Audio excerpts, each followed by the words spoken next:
देखिए, पहले जब इसकी जानकारी लगी तो हमें विश्वास ही नहीं हो रहा था कि यहाँ पर भगवान झूलेलाल का मंदिर है। और किसी समय उन्होंने यहाँ पर प्रकट हुए थे। और अभी जो गादीपति हैं 10वें, उनके 10 पीढ़ी पहले उनके परिवार में उन्होंने दर्शन दिए थे, ऐसा बताया। और पूरे गांव में सब लोग मिलकर भगवान झूलेलाल की पूजा करते हैं।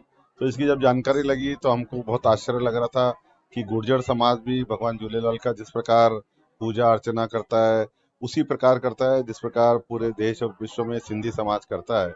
और इसके साथ साथ जो पूजा अर्चना की पद्धति है, चेटीचंड का उत्सव है, वो बड़ी धूमधाम से यहाँ मनाया जाता है।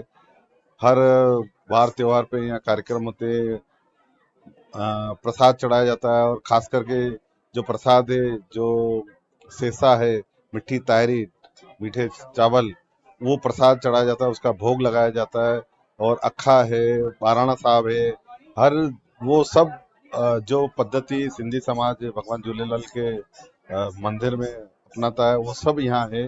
तो और जिस प्रकार से जो सेवा भाव ग्रामीणों में इस क्षेत्र के गुर्जर समाज में लगा, वास्तव में उन्होंने बहुत ही अच्छी सेवा भाव से यह स्थान बनाया है, एक पुण्य का स्थान बनाया है। और यहाँ आके एक अलग ही आप अनुभव हो रहे हैं कि भगवान झूलेलाल का यहाँ जो स्थान बना हुआ है, वास्तव में है तपोभूमि है। ये वास्तव में कि यहाँ आने के बाद एक अलग प्रकार की वाइब्रेशन मिल रहा है कि भगवान झूलेलाल के जो स्थान बना हुआ है। मुझे